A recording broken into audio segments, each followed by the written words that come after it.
Hey folks, Jeff Salzman here, and welcome to the Daily Evolver. I'm here today with Corey DeVos, Editor-in-Chief of Integral Life. Hey Corey. Hey dude. How you doing? Good man, how are you doing?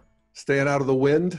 Yeah, seriously, it's crazy out there. It's crazy out there is right. Hey, before you get going, I just want to let everyone know this is Jeff Salzman's birthday week. So everyone say happy birthday to you. Oh Lord, what? Yay. Yeah. That was a little bit of Bill Murray there. Is that what that was? Yeah. I used to sing it as that little nightclub act he did, I think, in the Saturday Night Live back in the day. But well, thank you very much. Yeah, it's man. Over. I'm 64. It's solid. And wow, can't believe it. And that's all he wants to talk about that. Yes, right. What I do want to talk about today is, one of the things that we do here at the Daily Evolver is we look for where integral thinking is arising in the culture, kind of under its own power. Whether or not the people who are thinking it know that they're thinking integrally, or they've ever read a Ken Wilber book or ever heard of any of us. And there's a lot of that happening. And that would be what we would expect for, the cutting edge of human history that is arising, that more people are thinking this way. And so I always appreciate that so many of you listeners point this out to me when you see things. And that's what I'd like to address today, is an article that a listener, Margaret, sent me actually yesterday.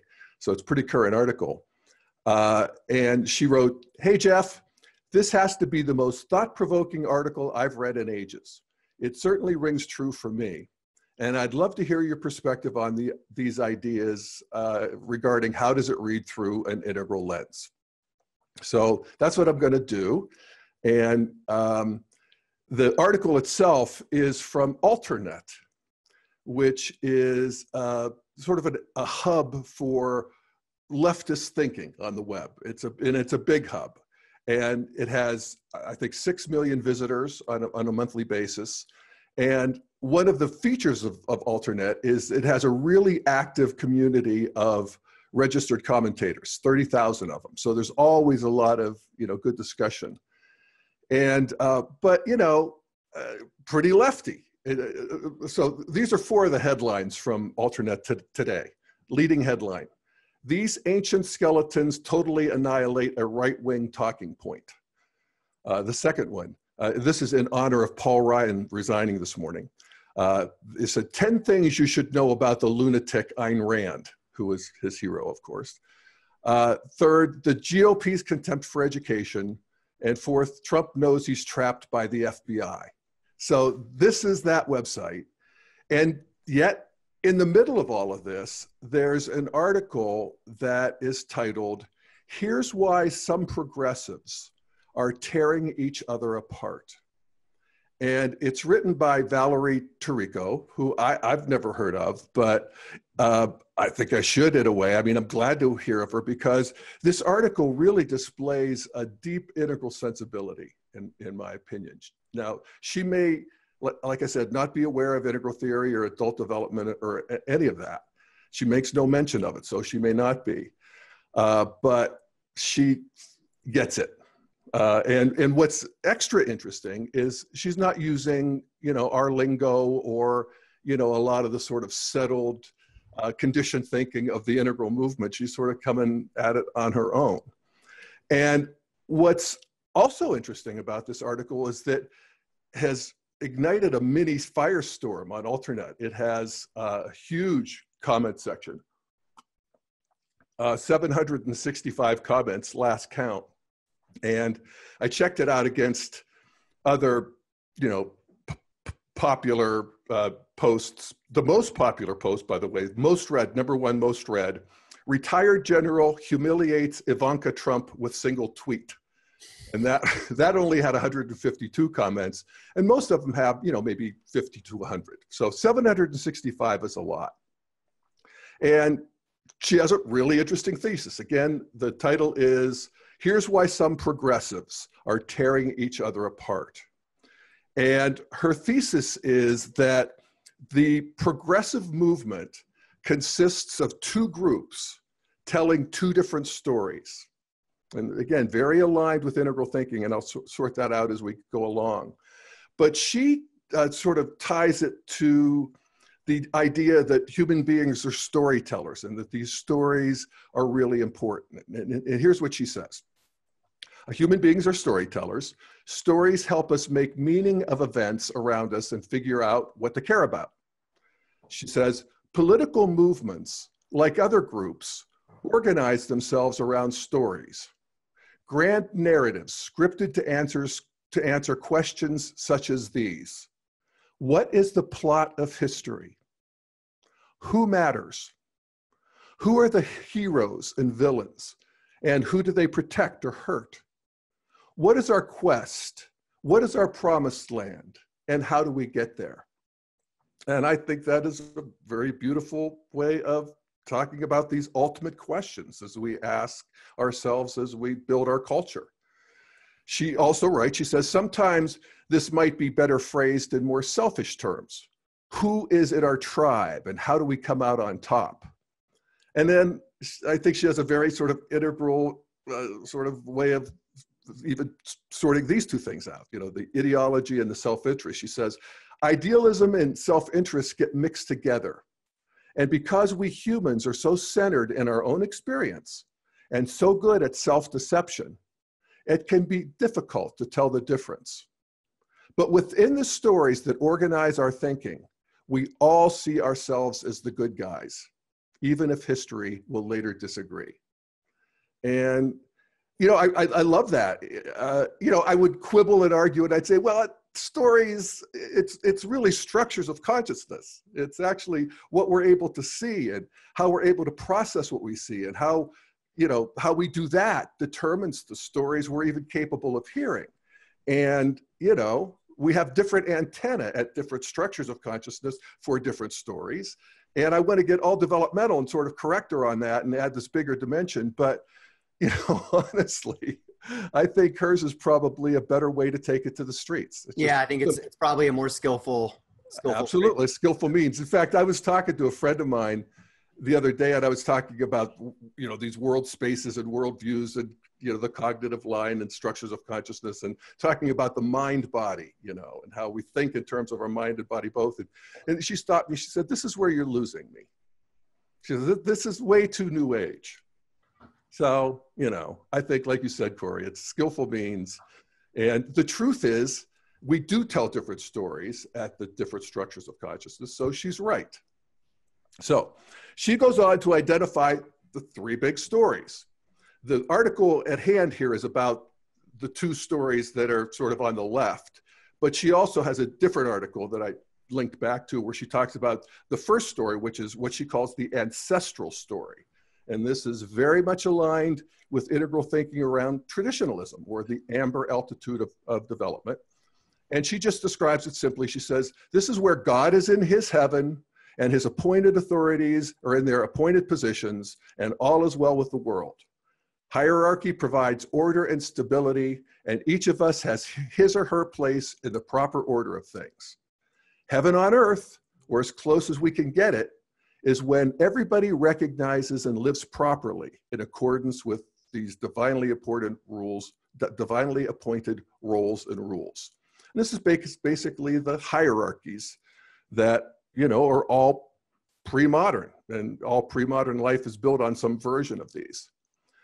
But then, this is the thesis in this new article. She talks about now a second fracture is cracking open. The one between people on the left. And the dynamics are becoming disturbingly similar to the same culture war we're having with the conservatives. It's call-out culture, mobbing, shunning, shaming, censorship, family rifts. What's going on here? And what, if anything, should we do about it? So then she goes on to describe the two stories on the left. And the first one she calls the social liberal story. The second one is the structural oppression story. So social liberal story and structural oppression story. And these are, you know, together with ancestor story, this makes up, you know, what's going on in the culture. And she says both of these, the social liberal story and the structural oppression story, can be seen as reactions against the conservative ancestor story, which sanctifies traditional social hierarchies. In their opposition to these traditional hierarchies, the progressive narratives are aligned. But when it comes to strategy and goals, that can pull activists in very different directions. So here's her description of the social liberal story. And it's basically the classic liberal. And as she puts it, the quest in this story is approximately that of the French Revolution, which sought to undermine the rigid hierarchies of the European class system, creating broader freedoms and equitable opportunity through collective action, liberty, equality, fraternity. This is part of the Enlightenment enterprise. America's founding fathers had staked a similarly bold claim. We hold these truths to be self-evident, that all men are created equal and they are endowed by their creator with certain inalienable rights, among those life, liberty, and the pursuit of happiness. So basically, this is the Enlightenment project, which in integral we would consider to be modern, or the orange structure of consciousness, with humanism and science and so forth. She goes on to describe some of that. And she also says that while she quotes, in fact, Van Jones, and he had, I think, a really great quote. He says, America's founding ideals were beautiful. America's founding reality, not so beautiful. The arc of our history has been a series of fights to bring reality into line with these Enlightenment ideals and to continue the Enlightenment's revolutionary project of expanding those who they apply to. And so expanding the circle of those who count fully as a person and as a citizen. This is real kind of an integral feeling. It has the fragrance of integral here. She says, generations have fought and won battles to expand the circle, bringing in religious minorities, the descendants of African slaves, laborers, women, American Indian, queer folk, and even, in very limited ways, members of other species. And she exemplifies this with the pivot into the next story is Martin Luther King, where he says, I have a dream that my 4 little children will one day live in a nation where they will not be judged by the color of their skin, but the content of their character. So that's the social liberal story. And that's, again, mostly modern, beginning into the postmodern, but that's, the classic liberal progressive. The next story, and this is the one in opposition to that on the left, and this is further left, and this is the structural oppression story, that she calls it. And she says, for many young progressives, they have abandoned the dream of the social liberal story. Some actively scorn it. For them, a different narrative has moved to front and center. It is a story about oppression, one in which the quest, at least in the near term, is not inclusion, but redress, restitution, and perhaps retribution. And the story goes like this. All prosperous capitalist societies, including especially the European democracies and the US, were built by oppressors on the backs of the oppressed. Modern America was built by stealing the land of American Indians, commanding the sweat and blood of Black slaves, keeping women in the kitchen, oppressing brown-skinned immigrants, and exploiting Europe's former colonies. Virtually all societal ills derive from this one fact, structural oppression. And redressing this wrong will fix most of the others. And then she goes into the philosophical roots of this view.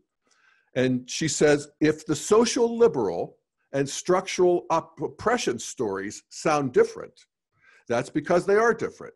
And not just simply in degree or emphasis. And that's really true. That's very important to point out. They have different philosophical roots and are responsive to different sets of social condition. If the conservative ancestral story is anchored in the ancient theologies like those in the Bible and Quran, and the social liberal story is rooted in Enlightenment philosophy, the structural oppression story is grounded in a neo-Marxist analysis of society known as critical theory, most often applied as critical race theory or critical gender theory. And critical theory is basically this theory of oppression, this postmodern idea that all the grand narratives of history are bunk, and that what we have, what history is just basically one group oppressing the other, and that is the story of history. And the story of modernity is the world being oppressed and dominated by capitalism and white privilege. All right, so she goes on to write, she says, where the social liberal narrative undermines traditional hierarchies through repeated cycles of expanded inclusion. So it undermines the traditional hierarchies, the theocrats and so forth, with repeated cycles of expanded inclusion. The structural oppression narrative takes a different approach. Since society is structured as tribes of oppressors and oppressed, all people get classified based on the tribes they belong to. Are they brown or white, female or male, queer or straight, members of a religious minority or Christian, poor or rich, immigrant or citizen? If a person is not oppressed, they are by definition an oppressor, because biases like racism and sexism get built into the structure of society, and each of us either benefits or suffers from them, whether we know it or not. Now, she says, so she wants to critique this structural oppression story. She says, actually, she'll get to that in a second. There's one other thing where she talks about that the structural oppression story, here's what she writes, she says, offers a much needed cultural corrective, calling attention to important realities that the social liberal story doesn't address. And that those are the reality that injustice is built into the very structure of social institutions and organizations, including those that are well-intentioned, including on the left. The reality that group identity and intergroup power dynamics profoundly shape human experience. So that's the piece of the truth that structural oppression story has, that those hierarchies of oppression, even though they're outlawed in terms of the exteriors, you can't, overtly discriminate against people, the interiors still have a long way to go. And that is, and because in the structural oppression story,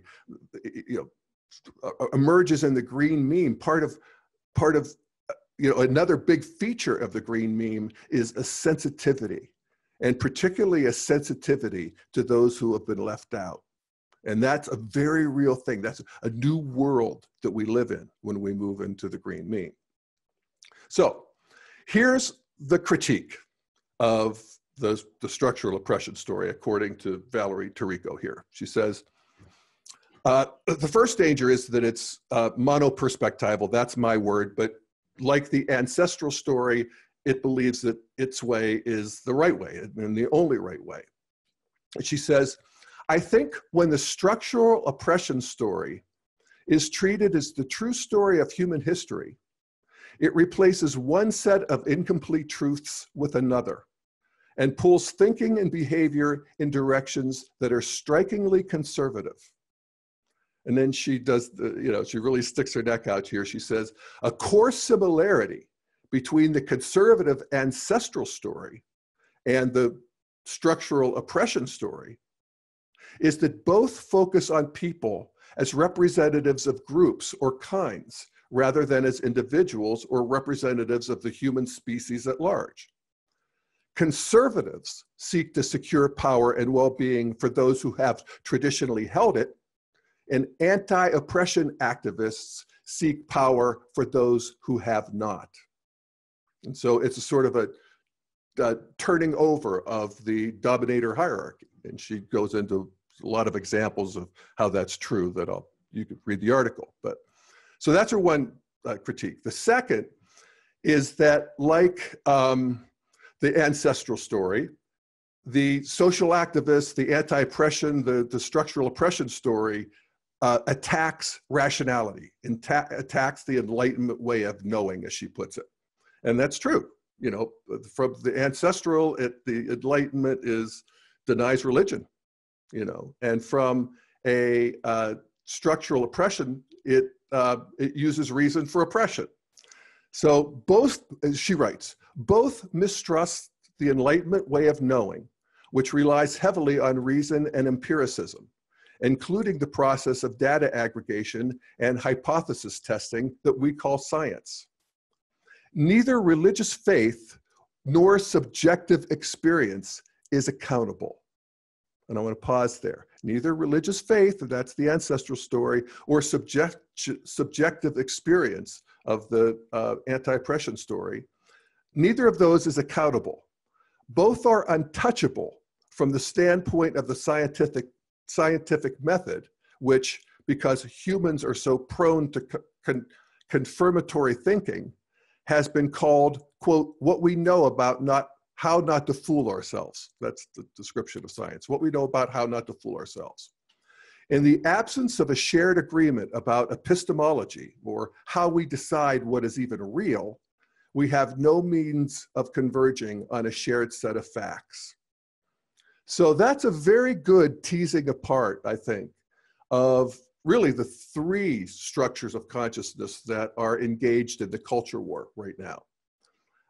And I think a really nice way of delineating the battleground that is forming on the left. There's also one forming on the right. And we want to notice that this, especially even just in the last couple of days with this Mueller busting Trump's lawyer, and then Paul Ryan resigning today, there's a schism happening on the right too, between the sort of Trump right, which is the far right, and even into the red territory, and the more, you know, keep the trains running on time traditional Republicans. But that's another story. This is what she's talking about, is what's happening on the left. And so she tries to do an integration here at the end, and I think it's pretty good. She says, the reality is that each of these two progressive narratives contains important truths and neglects others. I mean, that could be out of a Ken Wilber book. She also says, as do many conservative stories contain important truths and neglects others, if we take time to really listen. Now that's getting on to heresy on Alternet, but God bless her. So she writes, our shared humanity and unique individualism are precious, and we must never forget that they have been denied or suppressed for most of human history along tribal boundaries. The deep wounds suffered by only some groups, or disproportionately among some groups, at the hands of others, needs to be recognized and redressed if they are to heal. This is not just old history. So she's holding the precious gifts of both of those, that there's a, you know, shared humanity, individuals are precious, and then there's also groups that have been, you know, wounded, and that's not just history, that those wounds still live and reverberate karmically through, you know, these cultures. So she says, we can move forward together only by understanding the limitations of the stories we tell ourselves, and by acknowledging the basic humanity and usually good intentions of those who differ. This is, you know, very integral here. Reality is more complicated than any story, and humanity's lazy devotion to partial truths, as if they were whole truths, even more than willful falsehood, puts us at risk of decline, conflict, and even collapse. And this is the thing that true believers lose sight of, and we can do better. And so that's the article. It's by, again, Valerie Tarico, how some progressives, what is it, are fighting are tearing each other apart. And I encourage you to go read it. We'll link to it in the right up here. I also want to just share a little bit from the comments section, because again, this thing really ignited. And there were actually three flavors of comments. One was appreciative. Not many, actually, but some. Some people said, I really like that. It's made me think, and so forth. But a lot of it was very critical. Most of it was very critical. And the critiques really came in two clusters. One was around economics. And here's from Citizen Y. In this article, there's no mention of the problem of who owns what, how ownership confers power. From Ginny in Italy. Excuse me, but why isn't she dissecting the oppressors? The only thing that's tearing everyone apart in this country is money and ownership in the hands of the few who are busy destroying the rights and freedoms of the many. From Wallace, people in this country are puppets to what they've been taught and told. Neither party gives a fuck about anybody but rich people. Wake up. And then from Jamie, oppression story my arse.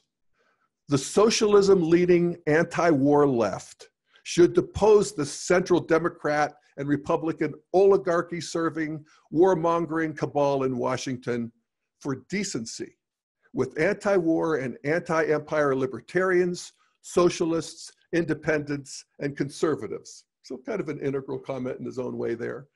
And he ends it by saying, stay inured to your offensive offal, O-F-F-A-L, which is probably worth contemplating, but geez.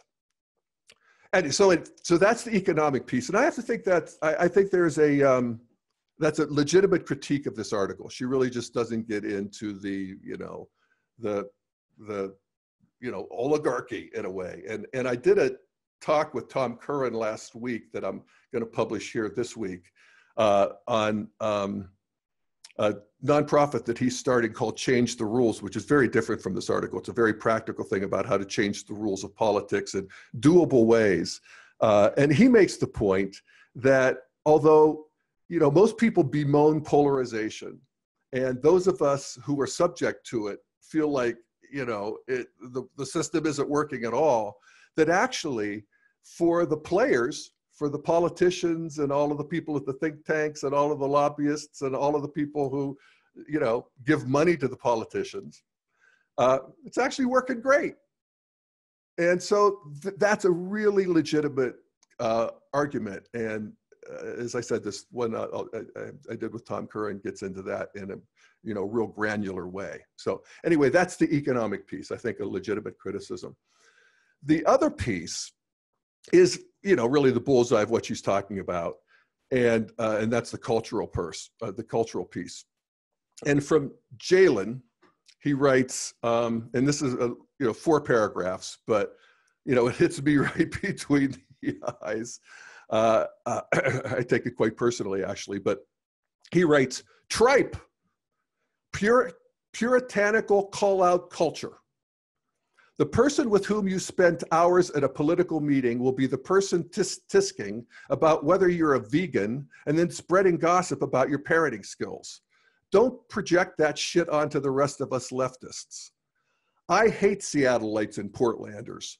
Sorry, I can't stand all that lifestyle niche conformist shit. They turn liberalism into Peyton Place. And it's not just the virtue signaling conservatives complain about. It's a full-on virtue display. Are you vegan, non-GMO, sustainable? Are you checking your privilege? Are you waving your queer-friendly anti-racism flag? It's narcissism, and it makes me sick. The Achilles heel was always that white, educated people running the progressive era would not see working class or non-white people and cultures as having dignity unto themselves. And this is a critique of, us sort of liberals here. Basically, in order to progress into true freedom and human potential, everyone had by fiat to become white and middle class. That is still the failing of progressives like yourself, no matter how you may dress it up in totalizing narratives. And I specifically resent that. And then he says, centrist progressives would prefer, that's me, centrist progressives, would prefer that all of us noisy, messy, unseemly brown people shut the fuck up and let you run everything.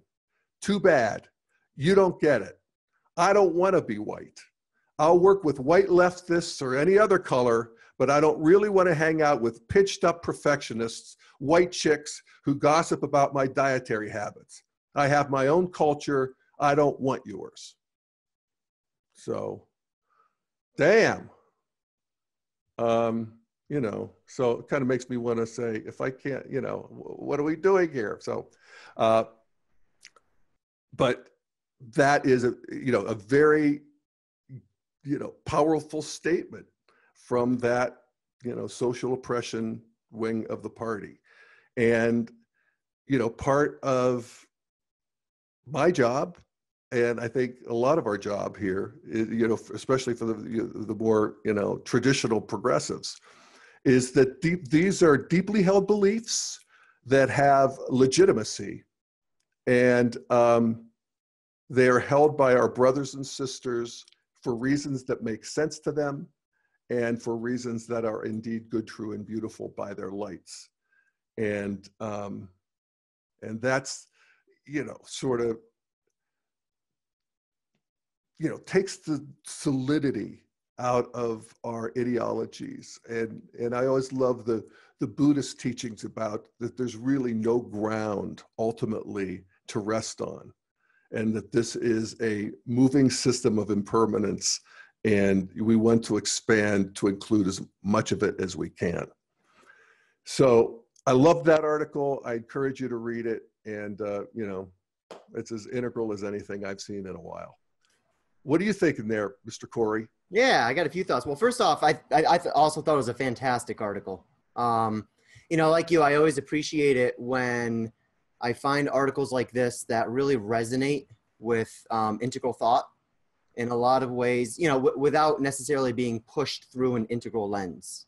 You know, I almost even appreciate it more when someone sort of backs into a lot of these types of insights without using Ken's work as a map in order to get there. Because it's, you know, if anything, it's for me, it's sort of a nice reminder that this territory that we're talking about every day is real. And we're not just sort of, you know, reverse engineering it or hallucinating it from this beautiful map that we have. This is a real territory that people are growing into in different ways with different capacities, using very different language to describe that territory, but people are growing into it every day, which, you know, I think we would say right on schedule. You know, life conditions are rearranging themselves in such a way that demand integral responses, and people are therefore growing into that space. And that's really cool to see. Right. And what I enjoyed with this article too is, you know, as an integralist, I always love a good article that can sort of give us, you know, some really useful generalizing orientations to help sort of situate what's going on. What are the major trends that are going on, you know, within a particular group or party or politic or whatever. And I thought she did a pretty good job. I think, you know, she had a limited space of word count, so obviously she can't throw the kitchen sink in there. But I think there are a few nuances that we would probably like to add. Like you, I thought that she, you know, is largely, in a sense, describing the split in the Liberal Party and the left that Ken talks about, which is the split between orange and green. I don't think it's a clean sort of distinction, because I think that there are elements of both of these sort of liberal ideologies that exist in orange and green, but I can also see how, you know, those different stages kind of gravitate in different ways. And I think it's one of the, I don't know if it's a problem, but one of the things we want to notice is that we have a two-party system that's working with three stages of development. Yeah, that's right. So it's basically splitting modernity, traditionalism and early modernity, or, you know, sort of the libertarian modernity, the business people modernity. They tend to go Republican. The academic, the scientific, the entertainment, that side of modernity tends to go with the liberals. Right. And so we have, that's how a two-party system works with these pages. Yeah, it's interesting. We actually do have sort of a parliamentary of representation in this country, but it's all smushed into this two-party system, which requires, you know, really strange bedfellows and Yeah. weird alliances, and, you know, a lot of these sort of conflicts get buried for the sake of sort of, you know. Yeah. They Uh, get buried until they don't. yeah, And, that's right. and That's right. that's Until what's they can't be. happening now. Yep. Yep. Exactly. Until they And sort of come that's, out the other again, side. right on schedule, because, you know, as culture continues to evolve, part of that engine of evolution is differentiation. Yeah. You know, so Yep. the left is differentiating, Yep. the right is differentiating, and then there's new integrations that are possible once this new territory is clearly staked out. Yeah, yeah, absolutely, Jeff. And I think that, you know, when it comes to this article in particular, you know, I actually think we lose something if we only focus on the orange-green split. Because like I say, I think that this actually represents a polarity that exists at both of those stages. And the polarity that I see is, it's really, you know,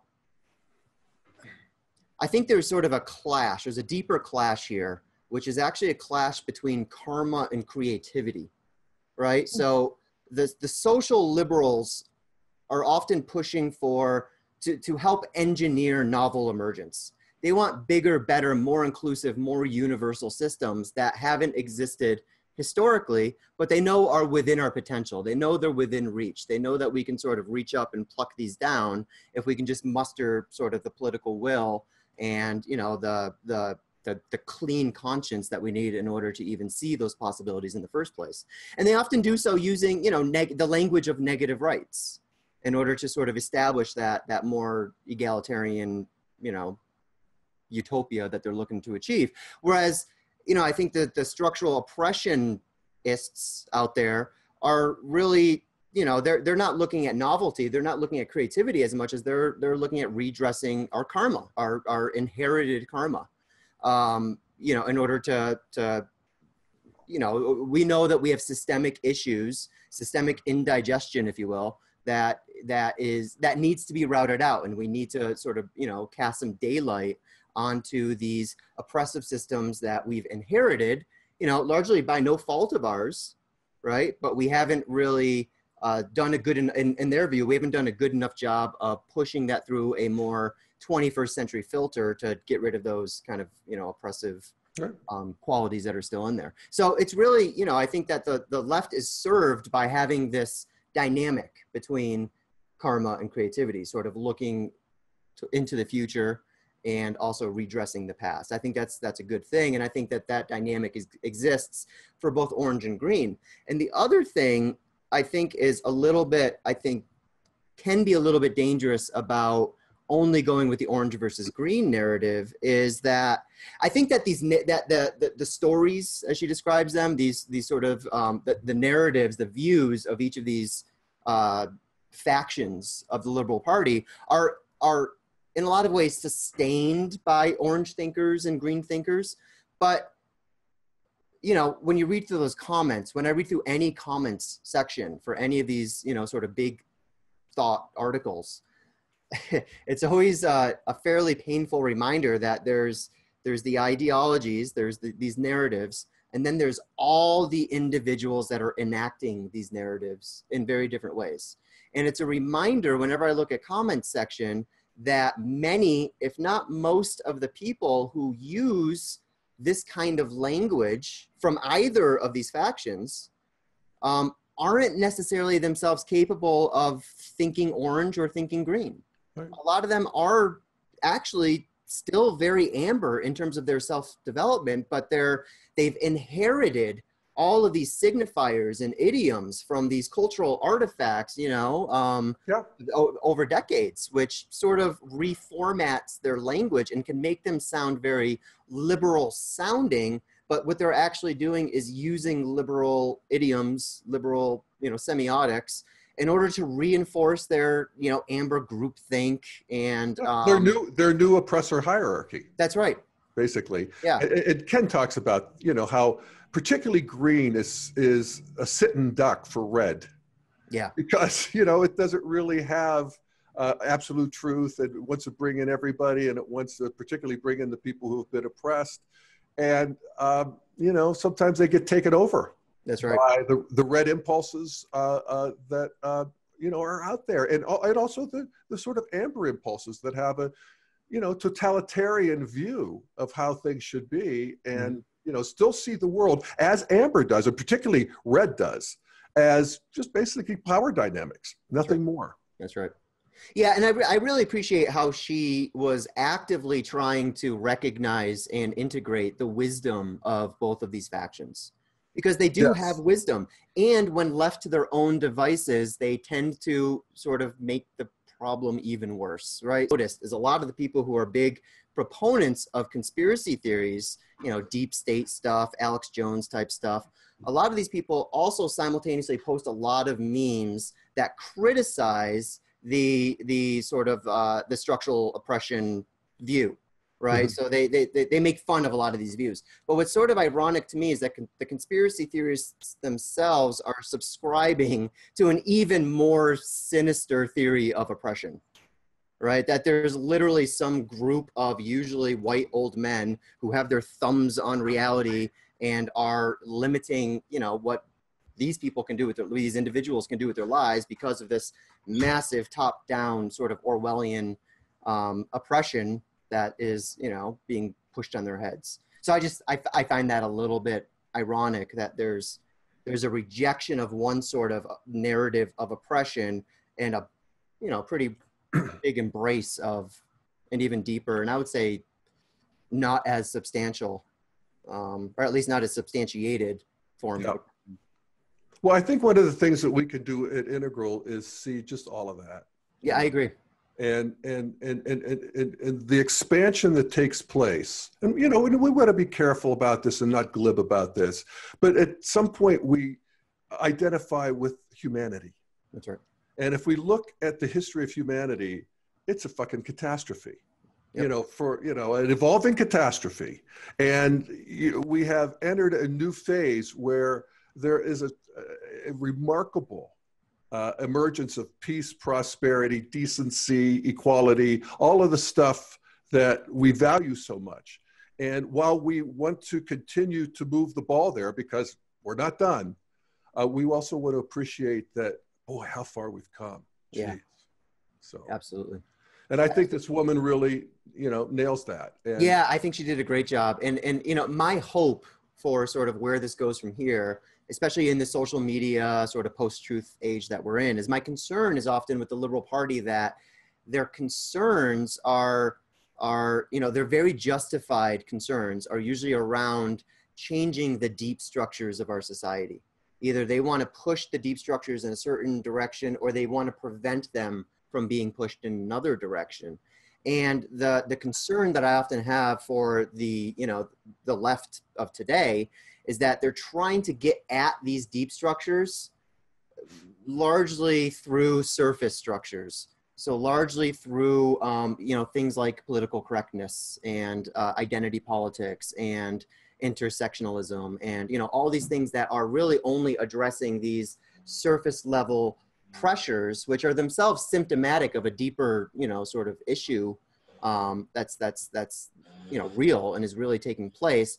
But I think we as a culture are losing our capacity to even really see, both recognize those deep structural challenges and also find a way to get at them, sort of the civic processes that we need in order to begin moving that lever. Well, and that's I have a something theory. I see the left return to. Yeah, well, I have a theory that one of the ways that we're getting at them is through these comment sections. Mm. I mean, these people are fighting and they're back and forth, and, there's, little onion skins of movement when that happens. And God bless them for getting in the arena. Well, so. And I think there is an increasing pressure for us to step beyond our view and into genuine enactment. And it's an enactment based, that there's different types of enactments for different types of views, and that's fine. Our hope is that everyone is enacting their own view in as healthy and as robust of a way as possible. Yep. As healthy as possible, just where they are. Yep. Put your hands on the wheel. Just where we are. Yep. Yeah. Put your hands on the wheel. All right. No, Jesus, take the wheel. No. Yeah, right on, man. I think I'm being attacked by the brigade of lawnmowers here. I hear them coming. So we'll sign off for now. But again, the article is on Alternet, of all places. Here's why some progressives are tearing each other apart, by Valerie Tarico, and I recommend it. And thanks, Margaret, for sending it. Thanks, Corey, for joining me. Thanks, everybody else, too. And we'll see you next time on the Daily Evolver.